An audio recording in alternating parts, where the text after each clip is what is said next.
Bismillahirrahmanirrahim. Assalamu alaikum students. Today we are going to discuss the topics of chapter number 1, measurements. Now this is the very simple topic named as the dimensions. Now students, we are going to discuss the dimensions today and how to find the dimensions, means we will derive or solve the dimensions or different physical quantities. Now students, we can simply define the dimensions. The dimensions represents the nature of the physical quantity. Now for example, we know that the different physical quantities such as the length, breadth, diameter, depth or wavelength, which are measured in meters. Now we know that these are all the physical quantities which has the same unit, which is meter, and denote the same dimension, that is length. Similarly, the mass and the time respectively. Here students, simply हम ये define कर सकते हैं कि क्योंकि dimension physical quantity की nature को represent करती है, तो जैसे यहाँ सिर्फ एक एग्जांपल हम देख रहे हैं कि हमारे पास लेंथ, ब्रेथ, डायमीटर, डेप्थ और वेवलेंथ है, ये सारी की सारी जो मेजरमेंट हैं वो उनकी यूनिट मीटर है, यानी ये सारी एक ही नेचर रखती हैं। सारी डिफरेंट फिजिकल क्वांटिटीज हैं मगर इनकी नेचर क्या है, सेम है, यानी इनकी यूनिट मीटर होगी सबकी जब भी हम इनको मेजर करेंगे।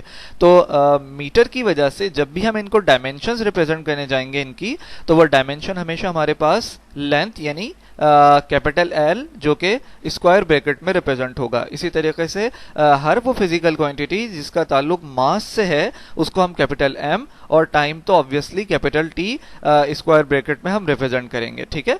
नाउ स्टूडेंट्स, ये 3 पैरामीटर्स बस आप याद रखेंगे जो कि हमारी बेस फिजिकल क्वांटिटीज को रिप्रेजेंट कर रहे हैं, जिसको हम लेंथ, मास और टाइम के लिए डिफाइन करेंगे। यानी लेंथ की जब भी यूनिट होगी तो उसकी ऐसा यूनिट को हम अगर देखेंगे तो वो मीटर हमें मिलेगी, और उसको हम कैपिटल एल स्क्वायर ब्रैकेट में डायमेंशन उसकी हमेशा कैपिटल एल स्क्वायर ब्रैकेट से शो करेंगे। ठीक है। इसी तरीके से जब भी हम मास को अपनी फिजिकल क्वांटिटी में हाईलाइट करने जाएंगे तो हम उसकी यूनिट देखेंगे कि वो हमेशा केजी होती है, तो केजी जहां हमें मिलेगा वहां हम कैपिटल एम स्क्वायर ब्रैकेट में डायमेंशंस के लिए रिप्रेजेंट करेंगे। इसी तरीके से टाइम अगर हम देखेंगे तो उसकी ऐसा यूनिट सेकंड है, जहां भी हमें सेकंड नजर आएगा वहां डायमेंशंस को रिप्रेजेंट करने के लिए हम कैपिटल टी स्क्वायर ब्रैकेट्स में इस्तेमाल करेंगे। नाउ अब हम कुछ एग्जांपल्स देखने जा रहे हैं और ये देखने जा रहे हैं कि हम अपनी डायमेंशंस को किस तरीके से फिजिकल क्वांटिटी की फाइंड कर सकते हैं। नाउ स्टूडेंट्स, वैल्यूज या डायमेंशंस को फाइंड करने के लिए सिंपल कुछ बेसिक पैरामीटर्स हैं जिनको हम यहाँ हाईलाइट करने जा रहे हैं। यानी हमारे पास डायमेंशनल वेरिएबल्स होते हैं। ठीक है। Now how we can define the dimensional variables? Those physical quantities which have dimensions but variable magnitudes are dimensional variable quantities. For example, we have force, energy, acceleration and so on. Now simply second one is the dimensional constant. Now those physical dimensional quantities which are constant in magnitude are dimensionally constant quantity. For example, we have speed of light in vacuum which is constant. So the second one is the Planck's constant, third one is gravitational constant, and fourth one is the ideal gas constant which is capital R, and so on. Now third one is the dimensionless variable. Those physical dimensionless quantities having variable magnitude are dimensionless variables. For example, we have plane angle, solid angle, strain, coefficient of friction and so on. Now students, the last one is the dimensionless constant. Those physical quantities which have no dimensions but are constants are called the dimensionless constants. For example, we have pure numbers like 1, 2, 3, 4, 5 and so on. ठीक है. And second example is pi which is 22 divided by 7 and so on. Here we have the different examples of dimensionless quantities. Means simple those quantities which has constant values. ठीक है. Now students, we are going to discuss how we can solve the dimensions for the physical quantity, or how we can measure or represent the dimension of the physical quantities. Here we have an example. We are going to find the dimensions of the velocity. Now it is very simple. Now we know that the formula of the velocity is displacement upon time or s upon t. Now students, dimensions को solve करने के लिए जो मेरे steps हैं वो कुछ इस तरीके से हैं कि फर्स्ट आप सिंपल अपना जो फॉर्मूला है उसको रिप्रेजेंट कीजिए. उसके बाद फर्स्ट स्टेप में आप उस फॉर्मूले की डायमेंशन की यूनिट्स को लिख लीजिए. नाउ तो अगर हम अपने वेलोसिटी के फॉर्मूले की यूनिट को लिखते हैं तो velocity is equal to metre per second. हमें वेलोसिटी की डायमेंशन फाइंड करनी है तो हम सबसे पहले फर्स्ट स्टेप में क्या करते हैं, इसकी यूनिट को रिप्रेजेंट करते हैं, फॉर्मूला और उसकी यूनिट को रिप्रेजेंट कर लेते हैं. Now we have the unit of velocity is metre per second. Now we are going to find the dimensions. Here we know that meter represented as the capital L. So capital L, for the seconds we have capital T time. So velocity is equal to capital L in a square bracket divided by capital T in square bracket. Students यहाँ हम denominator में value को रहने नहीं देंगे बल्कि इसको arrange करेंगे और एक ही स्क्वायर ब्रैकेट में इन दोनों वैल्यूज को हम लिखेंगे डायमेंशंस में. तो अगर हम अपने इस कैपिटल T को न्यूमिनेटर में लेकर आएंगे तो इसकी पावर माइनस हो जाएगी. ठीक है. नाउ अभी इसकी पावर 1 है तो जब ये ऊपर आएगा तो इसकी पावर -1 हो जाएगी. So finally we have velocity is equal to capital M capital T power -1. ठीक है. और हम इनको स्क्वायर ब्रैकेट में रिप्रेजेंट करते हैं डायमेंशंस को. Now students, we have another example. We are going to find the dimensions of the force. Now क्या करेंगे स्टूडेंट्स, हम सबसे पहले जो हमारा फॉर्मूला है हमें वो पता होना चाहिए. तो फोर्स के लिए सिंपल फॉर्मूला हमारे पास F is equal to ma. ठीक है. नाउ इसके बाद फर्स्ट स्टेप में हम क्या करते हैं, इसकी यूनिट को रिप्रेजेंट करते हैं. So the unit for this formula we have F is equal to kilogram. Means के जो मास है उसकी यूनिट किलोग्राम और जो एक्सेलरेशन है उसकी यूनिट मीटर पर सेकंड स्क्वायर. नाउ अब हम अपनी डायमेंशंस को रिप्रेजेंट कर रहे हैं. तो देखिए F इज इक्वल टू, ये जो हमारे पास किलोग्राम है इसके लिए हम कैपिटल M यूज कर रहे हैं और ये जो हमारे पास मीटर का M है इसके लिए हम लेंथ यूज कर रहे हैं यानी कि कैपिटल L. और ये जो सेकेंड्स है इसके लिए हम टाइम यूज कर रहे हैं. तो कैपिटल M कैपिटल L और T पावर -2. ये सारी वैल्यूज अभी तो अलग अलग स्क्वायर ब्रैकेट्स में हमने रिप्रेजेंट किए हैं. फाइनली हम इसको सिंगल यानी एक ही स्क्वायर ब्रैकेट में रिप्रेजेंट करेंगे. So F is equal to square bracket capital M capital L T power -2 square bracket. ठीक है. Now we are going to find the dimension of momentum. We have another example here. Now students, अगर आप इसके steps भी देखें तो बिल्कुल similar हैं. First we know that the formula of the momentum which is P is equal to mass into velocity. ठीक है. नाउ क्या करना है, फर्स्ट स्टेप में इसकी हम यूनिट रिप्रेजेंट करने जा रहे हैं. तो momentum P is equal to mass means kilogram और वेलोसिटी है तो metre per second. Now we know that the dimension we know that the unit of the momentum. So now we are going to find the dimensions. Now P is equal to for kg we have capital M, for meter. ठीक है. Student इससे confuse नहीं होना, ये जो हमारे पास M है ये मीटर यानी लेंथ को रिप्रेजेंट कर रहा है और जो kg होगा हमेशा वो हम क्योंकि वो मास की रिप्रेजेंटेशन है इसीलिए उसकी जगह हम कैपिटल M को रिप्रेजेंट करेंगे. ठीक है. तो this metre is for the length, therefore we have capital L and this is the second. So we have capital T here. Now इसको अगर हम अरेंज कर लें तो P is equal to square bracket में हम अपनी टर्म को रिप्रेजेंट कर रहे हैं capital M capital L T power -1. Now students, here we are going to find the dimensions of the gravitational constant g. So we have the formula. मगर students यहाँ पर हम ये देखेंगे कि डायरेक्ट हम ग्रेविटेशनल कांस्टेंट का फॉर्मूला नहीं रखते, बल्कि हमारे पास न्यूटन लॉ ऑफ ग्रेविटेशन का फॉर्मूला होता है। वो कुछ इस तरीके से कि F is equal to G और capital G m1 m2 upon R square. अब हम यहाँ से पहले g को सेपरेट करेंगे, फिर उसके बाद उसकी डायमेंशंस को फाइंड करेंगे। ठीक है, तो एक तो मेथड वो जो अभी हमने अपनी लास्ट स्लाइड्स में देखा कि हमारे पास एक फिजिकल क्वांटिटी है लाइक फोर्स या मोमेंटम या वेलोसिटी, हमने उसकी डायमेंशन को फाइंड कर लिया। अब हम अपनी इस एग्जांपल में देख रहे हैं कि हमें ग्रेविटेशनल कांस्टेंट की वैल्यू को फाइंड करना है। तो ग्रेविटेशनल कांस्टेंट जो है वो हमारे न्यूटन लॉ ऑफ ग्रेविटेशन के फॉर्मूले के अंदर मौजूद होता है।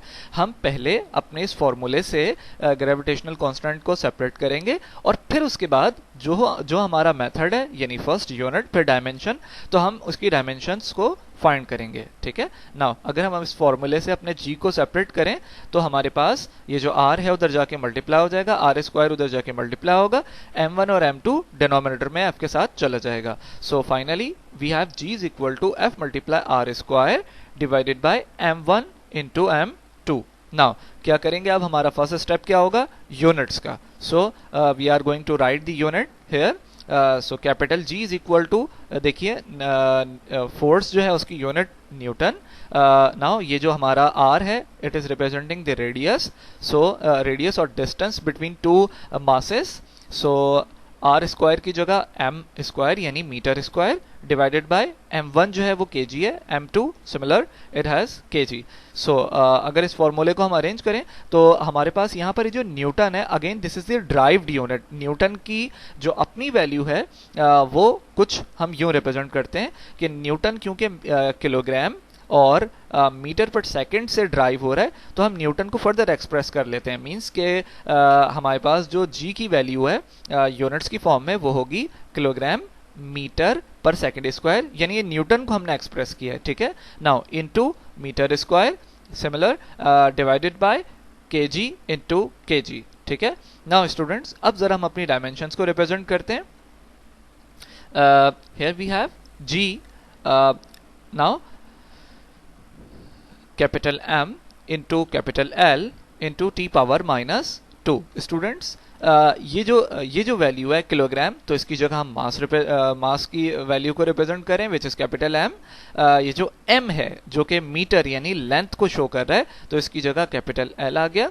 और इसी तरह ये जो सेकंड स्क्वायर है पर सेकंड स्क्वायर है, इसकी जगह T power minus 2। Now multiply L square means कि ये जो m है ये मीटर है। ठीक है, ये मास नहीं है, ये यूनिट हम रिप्रेजेंट करें तो यूनिट में ये मीटर है, तो मीटर यानी l स्क्वायर डिवाइडेड बाय ये kg मल्टीप्लाई हो रहा है, इसलिए हमने इसको m स्क्वायर लिख लिया। नाउ अगर हम इसको सिंप्लीफाई करते हैं तो देखिए कैपिटल M, ये जो L है कैपिटल L ये स्क्वायर हो जाएगा, ये क्यूब हो जाएगा। ठीक है, यानी L मल्टीप्लाई L स्क्वायर, तो ये L क्यूब हो जाएगा और ये t पावर माइनस 2 वैसे ही आ गया। और ये जो डिनोमिनेटर में m स्क्वायर है कैपिटल M स्क्वायर, जब हम इसको न्यूमिनेटर में लेके जाएंगे तो इसकी पावर माइनस हो जाएगी। ठीक है, now finally we have capital G is equal to capital M power minus 1 into L cube t power minus 2। Now this is the dimension of gravitational constant g. Now students, we are going to verify the equation by using the dimensions. So we have the first equation of motion which is Vf is equal to Vi plus At. Now students, ये एक और different example है। जब भी हमें verify करना होता है अपनी किसी इक्वेशन को, तो हम उसकी लेफ्ट हैंड साइड को सॉल्व करते हैं और फिर राइट हैंड साइड को सॉल्व करते हैं। ठीक है, यानी दोनों साइड्स उस इक्वेशन की सॉल्व करते हैं और उनकी अलग अलग डायमेंशंस को फाइंड करते हैं। ठीक है, फिर लेफ्ट हैंड साइड का जो रिजल्ट आता है उसको चेक करते हैं कि क्या वो इक्वल है राइट हैंड साइड के।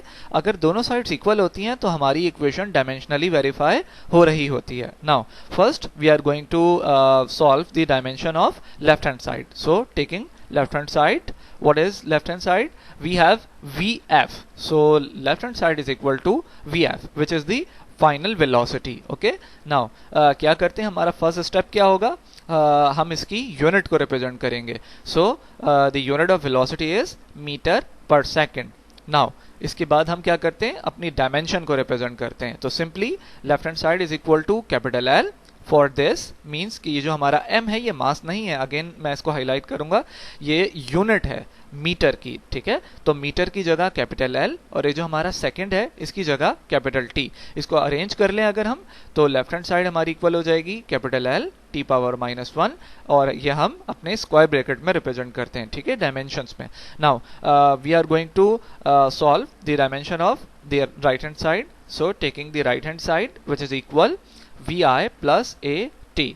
नाउ फर्स्ट स्टेप हमारा यूनिट्स, राइट हैंड साइड की यूनिट अगर हम रिप्रेजेंट करते हैं तो देखिए vi metre per second plus, ठीक है, ये आ गया प्लस, और ये जो एक्सेलरेशन है तो ये हो जाएगा मीटर पर सेकेंड स्क्वायर, फिर ये स्मॉल t है, ठीक है, a के साथ एक्सेलरेशन के साथ, तो इसकी यूनिट आ गई सेकेंड्स। नाउ अब आप इसको जरा सॉल्व कीजिए, ये सेकेंड से सेकेंड कैंसिल हो जाएगा, तो अगर हम इसको सिंप्लीफाई करें तो metre per second plus metre per second. Now again हम इन दोनों वैल्यूज को, क्योंकि दोनों वैल्यूज सिमिलर हैं, हम इनको ऐड कर सकते हैं। तो राइट हैंड साइड क्या हो जाएगी हमारी 2 मीटर पर सेकेंड।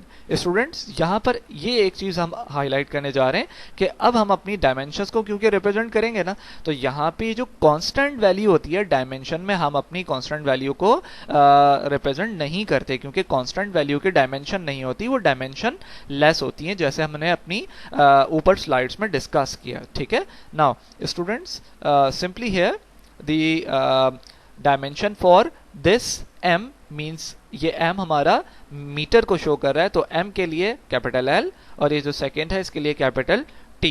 और सिंपली इसको अगर हम अरेंज कर लें तो राइट हैंड साइड हमारी आ जाएगी capital L T⁻⁻1 square bracket में। नाउ स्टूडेंट्स आपकी लेफ्ट हैंड साइड और राइट हैंड साइड जब हम सॉल्व करते हैं इस इक्वेशन की तो ये दोनों इक्वल आ रही हैं, ठीक है। तो इस तरीके से ये इक्वेशन हमारी वेरीफाई हो रही है और हमारी ये दोनों साइड्स इक्वल हैं, ठीक है। इस मीन्स कि ये इक्वेशन डायमेंशनली करेक्ट है। Now students, today we have a very simple question and we have only one question. Students, verify the equations by using the dimensions. Students यहाँ आपको वेरीफाई करना है डायमेंशन को, ठीक है। वेरीफाई करने का मतलब आप लेफ्ट हैंड साइड को अलग सॉल्व करेंगे, राइट हैंड साइड को अलग सॉल्व करेंगे, दोनों का जो आंसर आएगा वो चेक करेंगे कि वो इक्वल है या नहीं। तो हमारे पास इक्वेशन ऑफ मोशन है, ठीक है, s is equal to vi_t plus half a t square. Now third equation of motion 2as is equal to vf square minus vi square, और ये हमारा सेंट्रीपिटल फोर्स का फॉर्मूला है, ठीक है। नाउ इस फॉर्मूले को आप ड्राइव करेंगे, यानी डायमेंशनली आप इसको वेरीफाई करेंगे, ठीक है। Again I am going to highlight कि आप वेरीफाई जब करते हैं तो लेफ्ट हैंड साइड को अलग सॉल्व करते हैं और राइट हैंड साइड को अलग सॉल्व करते हैं, यानी आप इस साइड को अलग सॉल्व करेंगे, इस साइड को अलग सॉल्व करेंगे और ये चेक करेंगे कि left hand side right hand side का रिजल्ट इक्वल है या नहीं है, ठीक है। Thank you so much students. Have a good day.